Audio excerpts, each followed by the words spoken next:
ત્વમેવ સર્વમ મમ રંગદેવ. દત્ત ભાગવતનું બિરુદ પામેલ શ્રી રંગ અવધૂત શ્રી વિરચિત શ્રી ગુરુલીલામૃત ગ્રંથ આવાગમનના ફેરામાંથી મુક્ત કરાવે છે. જાણે બ્રહ્મરસાસ્વાદે ભર્યો નર્યો ગ્રંથ સાધ્યંત.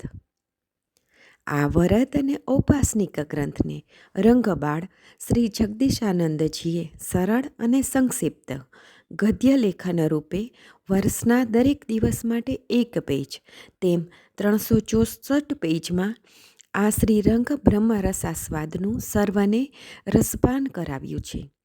તે ક્રમમાં દરરોજ શ્રવણ કરીએ. દત્તબાવનીના ગાન પછી આ એક પેજનું પઠન કરવું શ્રેયસ્કર છે. સપ્તાહ 23 ગુરુવાર.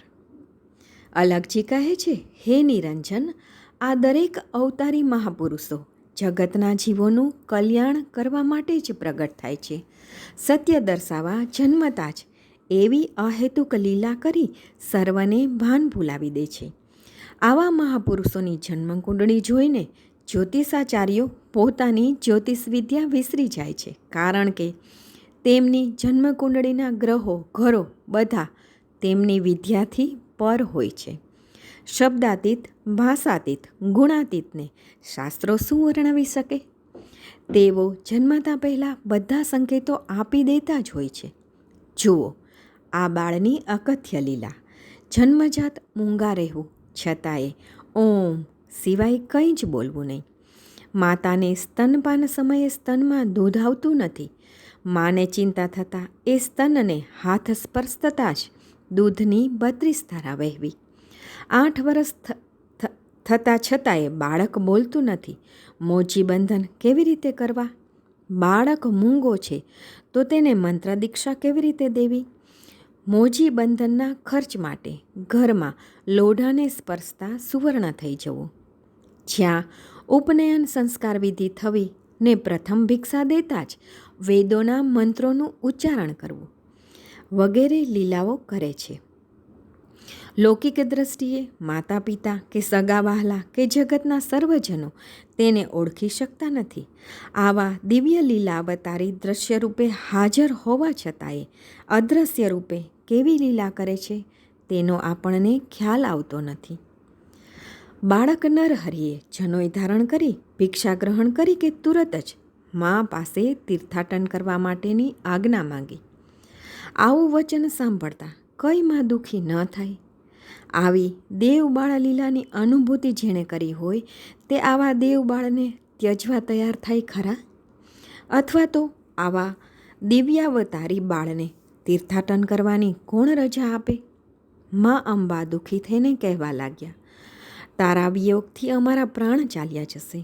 હજી મુખથી ધાવણ સુકાયું નથી. બાલ્યકાળે વનવાસ કરવો એ ધર્મ નથી. પહેલાં 12 વર્ષ સુધી બ્રહ્મચર્યે ગુરુકુલે વાસ કરી પછી ગૃહસ્થ થવું.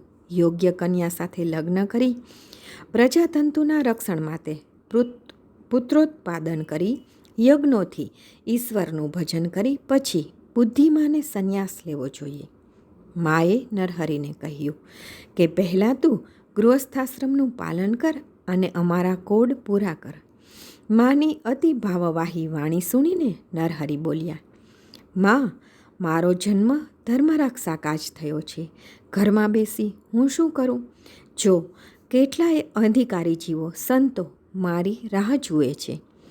જ્યાં સુધી આ તનમાં શ્વાસ છે ત્યાં સુધી મારા અવતારના હેતુનું સર્વ ધર્મ કર્મ મને કરવા દે. કારણ કે આ શરીર ક્ષણભંગુર છે.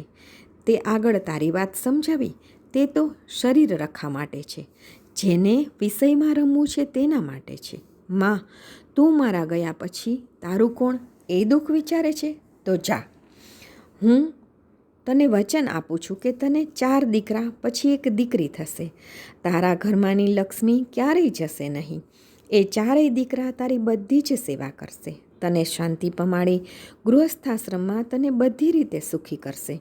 આટલું કહેતા જ બાળ નરહરિએ માં અંબાના શિર પર હાથ મૂક્યો ને હાથનો સ્પર્શ થતાં જ તેને પૂર્વસ્મરણ થવા લાગ્યું કે આ પુત્ર તે બીજો કોઈ નથી. શનિ પ્રદોષના વ્રતથી જેણે મને વરદાન આપ્યું હતું તે પોતે જ શ્રીપાદ શ્રી વલ્લભ શિવાવતાર જાતે જ છે. માને ભાવ સમાધિ લાગી ગઈ. નરહરિએ માને જાગૃત કર્યા. માને આલિંગન આપ્યું.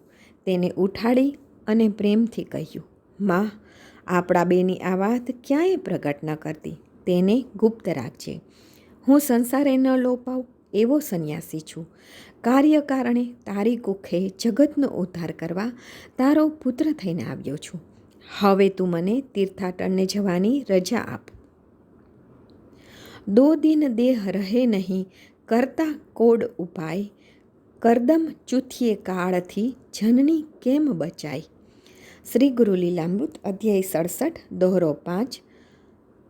અવધૂત ચિંતન શ્રી ગુરુદેવ દત્ત.